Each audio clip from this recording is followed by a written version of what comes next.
Welcome back to Chin Music, our baseball show at TalkNorth.com. Today's lineup, LaVelle E. Neal III from the Star Tribune and TalkNorth.com. He's going to tell us about breaking the story that Derek Shelton will be the next Twins manager. We will analyze that the hiring process. We'll talk about the World Series, and we'll do our Booze and Blues segment at the end of the show. I'm Jim Souhan, also from the Star Tribune and TalkNorth.com. Roy Smalley may or may not join us. He has a busy schedule this week. If we don't talk to him this week, we'll catch up to him with him next week and check out what he has to say about all of these topics. We are coming to you from the Aquarius Home Services Studio.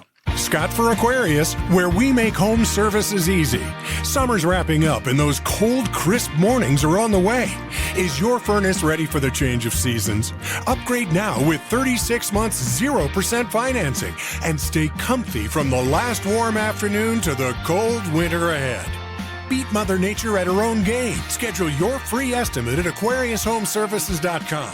Financing based on credit approval. Aquarius, earning the right to be recommended. Hey, this is Randy Shaver. Along with Kevin Gorg, we host the show Fantasy Huddle on Talk North. Each week, we're going to break down the matchups for the NFL season and try to give you the best chance to win your fantasy football games each and every week. Join us for Fantasy Huddle on Talk North. And Chin Music is presented by OnX Maps and OnX Hunt. We'll tell you more about them and our other sponsors here in a little bit. All right, LaVelle, let's just get into the behind-the-scenes stuff here. You and I have both been kind of kicking around the pursuit of the Twins' new hire. I think we both knew it was probably going to come down to Shelton, Ralston, maybe Vasquez. It sounds like it came down to Ralston and Vasquez. But tell us about how you, without divulging sources, tell about the process of breaking that story and whether you were surprised at all. Yeah, I was using history as a guide here because when Rocco was hired, and a lot of managerial hires are announced during the World Series off days. So I was kind of circling this period of time as the zone in which the Twins were likely to find a new leader. And I've been, in contact with a couple people from the Twins and a couple people who were being interviewed for the job, just to try to keep my finger on top of things. And I found out on Tuesday that they were getting close. So I started sending out a bunch of text messages trying to contact some people and found out it was pretty much down to between Shelton and Ralston. And I know one of the big questions the Twins had, if they thought that James Ralston was ready to be a major league manager. They knew Shelton was because he's got the experience. They weren't sure about Ralston, and that was the question I think they were really trying to answer themselves. Both were excellent their interviews. Scott Service was no longer a candidate as about a week ago. Ryan Flaherty, the Twins bench coach, has multiple options. I wouldn't be surprised if he ends up with the Padres. And that tells you one thing. If the Padres want you and the Twins want you, which team are you going to pick right now? Mm-hmm. So I think that's where he's headed. So then, I got a tip that Shelty was going to be the pick. So I sent out 2 texts and I got confirmation, from both of them actually eventually, and went on ahead and pushed the story. The weird part was I had already written the story. I woke up Wednesday morning, wrote a wild column about the hockey team. I wrote a managerial update story that never saw the light of day because later on in the day is when I found out that it was Shelton. So I had to pivot and rewrite again. So I ended up writing 3 stories, which 2 end up being read. But those things happen. So yeah, my beat writer hat was back on after 5 years away from it. So not surprised that it's Shelton. I knew from the outset that he was interested, and the Twins are definitely interested in him.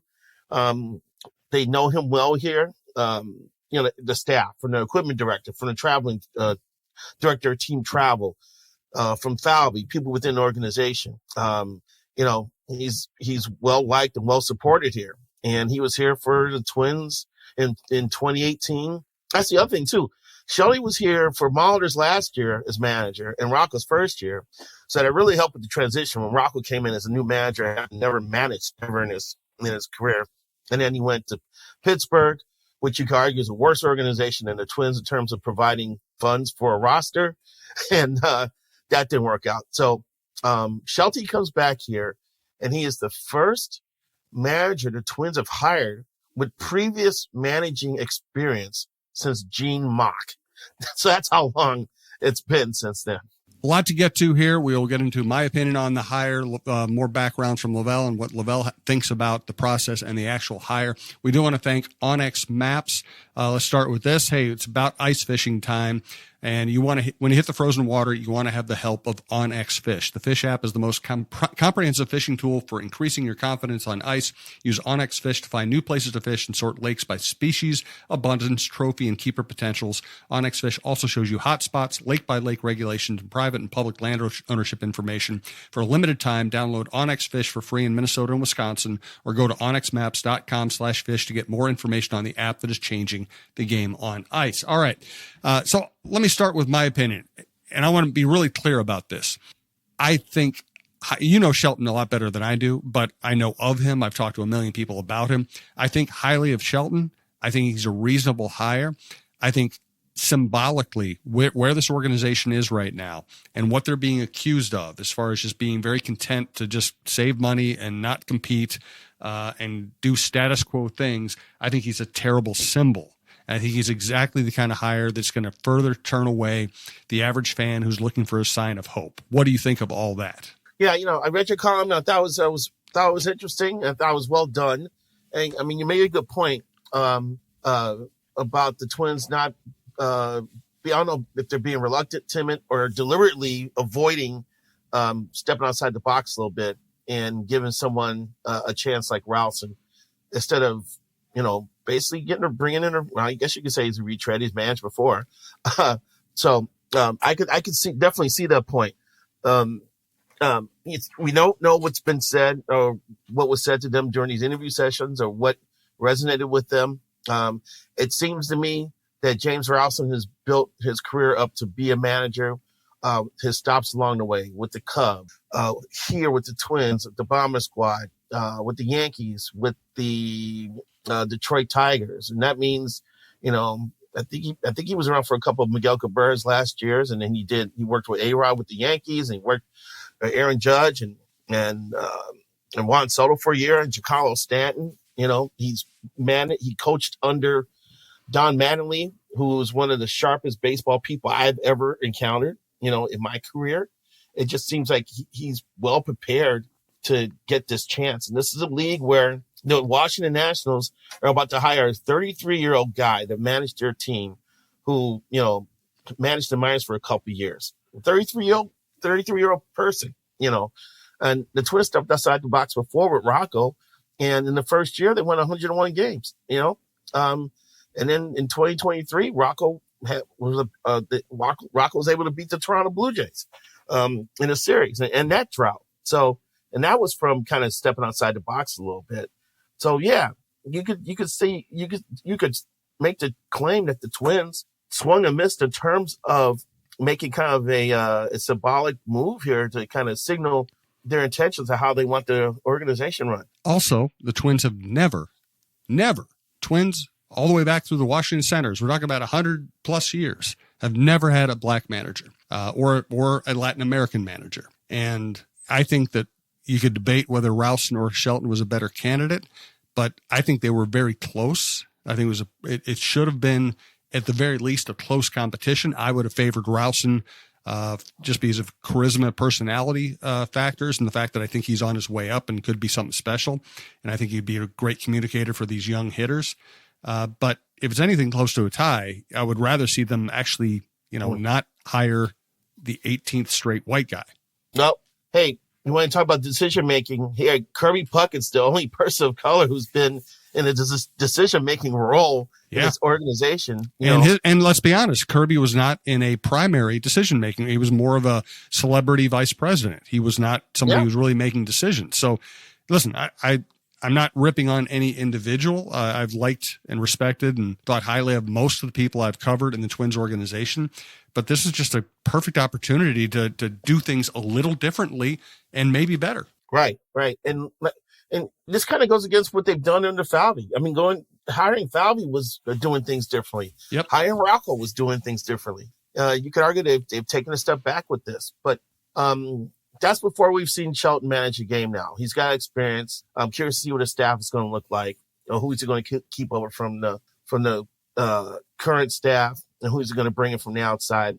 It may work. It may work out. I don't know if it's going to work out the first year or two because of what the roster is going to look like and what I think the Twins are going to give him in terms of players to manage. But it could work out. But at the same time, we're going to be looking back at this wondering what would have happened if we gave Ralston a shot. And if Ralston ends up going somewhere else and managing and doing well, there would be hirer's remorse. Yeah, good hirer's remorse. That's a good phrase. We're gonna have to remember that one. And just to make it absolutely clear, I'm not anti-Shelton. Right. I think he very well could do a good job. I think he's very qualified. I'm just anti-pretending they can just keep doing the same stuff and it's all going to work out. This team has collapsed the last 2 years. I don't think that was the manager's fault. I also don't think if they lose next year, it's going to have anything to do with being Derek Shelton's fault. But I would have just liked to see this organization show some awareness that just keeping on doing the same thing is going to be fine. Yeah. And, like I said, it may be influenced by the 2 years that Shelton made an impact here. Sure. He did, everybody liked him, did a great job, got along with staff here. They had that deal where, if they had a big victory or if they had to go to play like late, if the game ran extra innings, went late or something, and they would call off early arrival for the next day. If it was a day after night game, he'd send out a text message and it would be LAF. And that was late as F, and that was let everybody know you don't have to come in early tomorrow, So stuff like that made endeared him to like the organization. Well, it's going to be interesting. Of course, the manager search has covered up the real problems of this organization, which is they've zero bullpen, and we're watching one of the bullpen pieces they traded away, maybe about to win a World Series. We're talking here on Friday morning. Maybe by the time you hear this, the World Series be over with. We are anticipating right now Game 6, and Varland hasn't been perfect this postseason, but he's shown he's good stuff and composure, and he's hung in there and helped his team win some games. And David Popkins is having a pretty good postseason. Pretty good postseason, having a great postseason. He's having a great postseason. I was being understated, yes. Yeah, you're right. He, I wonder if the Twins have firer's remorse on that one. Because boy, hirer's remorse and fire. We're creating all kinds of phrases. I'll give you the credit. You're creating all kinds of phrases this morning. Yeah, I've been up writing this morning, so I'm in the wordsmith mode. He's got a team full of talented hitters. The thing that jumps out, Jim, is that even like the 7th, 8th, and 9th hitters, they battle. Even if they're not getting on base or getting hits, they're not like having 3-pitch at bats. They're fouling off pitches. They're working counts. Blake Snell just tore through the Brewers' batting order in the NLCS. I think he only had like 80 pitches through seven innings or something like that. Well, the Blue Jays made him throw like 29 pitches in the first inning. And that just told you everything that just showed you the challenge that the Dodgers are facing a pretty good lineup that are full of guys who are taking professional at bats, and Popkins has to take some credit for that. So, by the time this is posted, hopefully it's posted sooner than later. We'll be talking a few days from now or next week about the Blue Jays being World Series champion. Yeah, and Popkins should get a full share out of that deal, man, because that team, I love watching that team hit. What it reminds me of, LaVelle, this is an old school reference, it reminds me of the championship Twins teams, 87-91. Yes, they could hit home runs, but they also loved hitting the ball in the gap and hitting and going first to third and just having a perpetual scoring machine, just line drives. Every once in a while, a line drive would go over the fence, but they just wanted to wear you out with line drives and taking the extra base and just wearing you down. Yep. And it's funny, we're talking on the day, this is the anniversary of the great Twin Cities blizzard, Halloween blizzard, which came after the 91 World Series. And I was thinking about that. When you look at these lineups today and these batting orders today, you really appreciate more the engine of the Twins lineup in 91 with Puckett, Herbeck, and Gaetti. You appreciate just how devastating that threesome was with Dan Gladden at the top of the order. that's like trying to go through some of the tougher orders in baseball today, I mean, and I just came to mind this morning when I looked at our website, and there was a reference to the Halloween blizzard. It's like, yeah, that's right after they won the World Series. I said, man, 91. Puckett, Herbeck, and Gaetti. What a driving force. No doubt. All right, let's get to some Booze and Blues thoughts, some more baseball thoughts. First, we want to thank Minnesota Masonic Charities. Today, I want to talk a little bit about the Minnesota Masonic Charities. When you think about the Masons, I get it. You think about the funny hats, those pancake breakfasts, which are phenomenal. My dear friend John Schweitz and I have chatted about this, and it's so much more than that. They've got the Masonic home over in Bloomington. They've got the hospital for the children over at the U of M. They are the largest fraternal organization in terms of charitable needs in our country, and they deserve a ton of recognition. So thank you, Minnesota Masonic Charities, for all you do and for supporting us over here at Talk North, and a special thanks to my good friend, John Schweitz. And here's Talk North star Michael Russo for Clamshell Beach Resorts. Hey, have you been dreaming of a lake cabin lifestyle with boating, fishing, and family fun in northern Minnesota? Well, lately I've thought a lot about how cool it would be to have a getaway like so many Minnesotans. And if you're like me, you probably think that owning your own lakeside getaway is beyond your budget. Well, if you think lake cabin real estate prices keep going up, well, think again. This is Russo, and I'm here to tell you there is an affordable way to enjoy a cabin lifestyle and all that goes with it. And yes, I said affordable. I founded a Clamshell Beach Resort, which is located on the Whitefish chain of 14 lakes for you and your family to enjoy. Here's how. Clamshell has lake homes that offer deeded fractional ownership, and the keywords there are deeded and fractional. You own it. Imagine having 5 weeks a year to enjoy Clamshell with its beaches, pool, and lodge that's full of kids' activities. Is golf your game? There's a great golf course right across the road. Like winter sports? Well, you can go ice fishing, cross-country skiing, or snowmobiling right out the door at Clamshell. And there's no maintenance, no grass mowing, no snow removal. It's done all for you.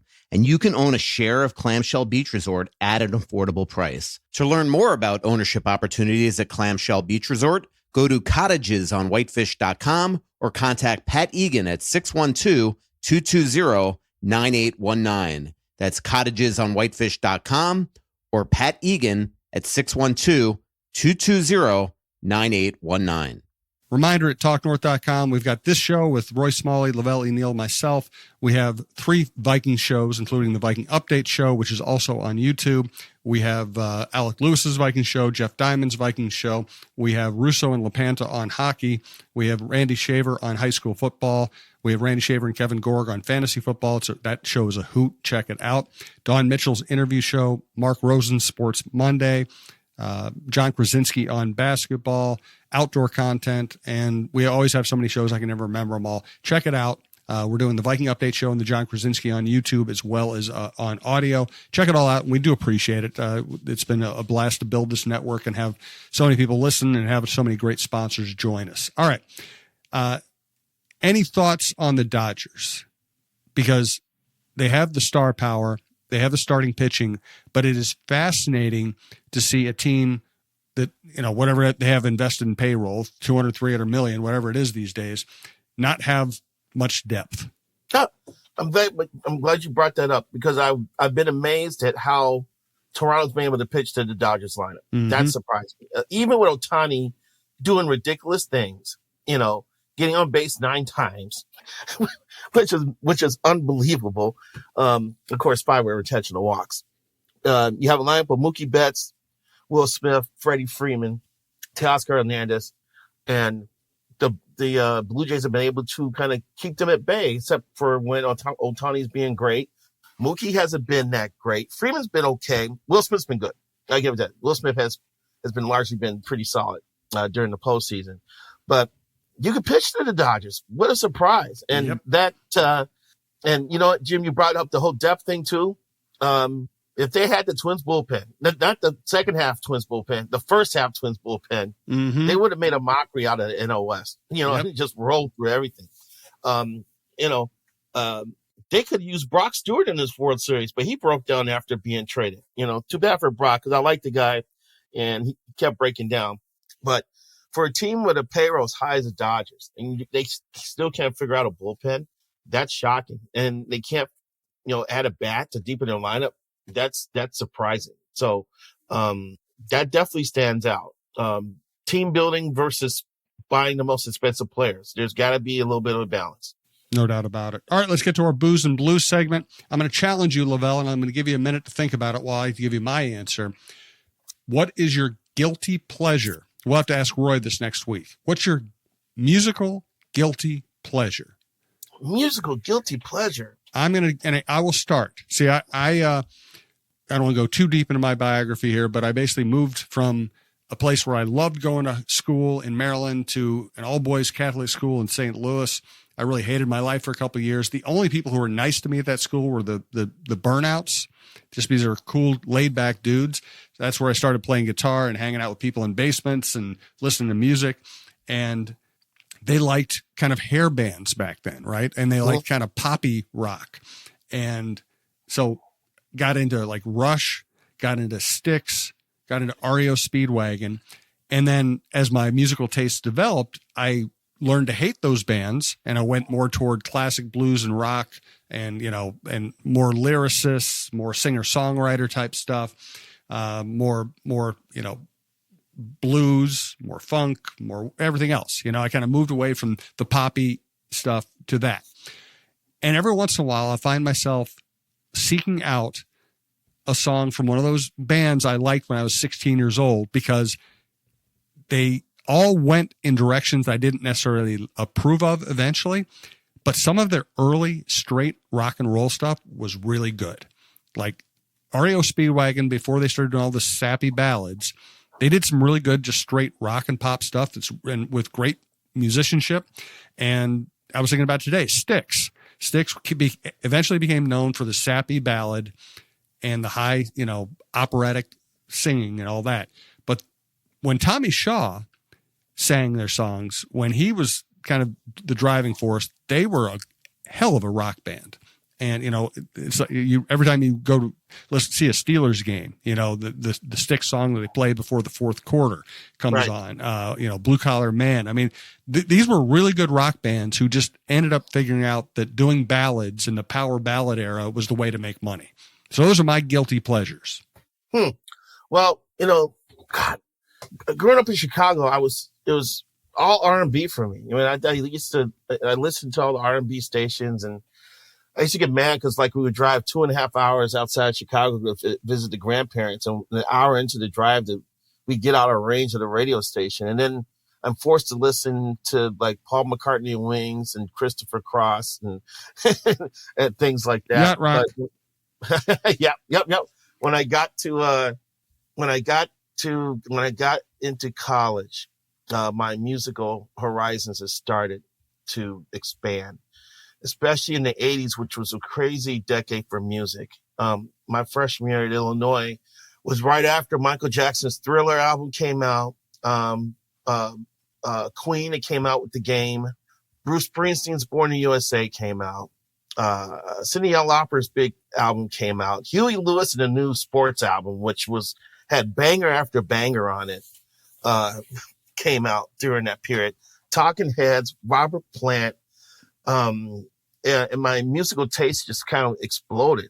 And I ended up, weirdly, I'm looking over at my CD set here. Yeah, I do have CDs here. And I got a lot of jazz in there. And I've got Charles Earlin. I've got George Benson. I got Kenny G. I've got Maynard Ferguson. I got Herbie. I got a lot of jazzy music that I don't listen to now, but I really, really jammed out on it, and I think about it often. And I'm like, a few days ago, I was like, "Where's my George Benson CD at?" I love George Benson. About, on Broadway and Moody's Mood, so good. Some great jams. But yeah, I used to, and it makes me want to go actually throw a couple of songs and tunes in now. So that's why we do the segment to get the juices going. Yeah, the juices are going. So yeah, that as I got older, I feel like, when you're older, you get more into the easy listening stage. That hasn't, for me, it was younger. When I was young, I was into the whole easy listening genre. And I have a CD set to reflect that. Now, it's kind of going full circle. I'm listening more to the old school. Like I've got Sirius XM on my car.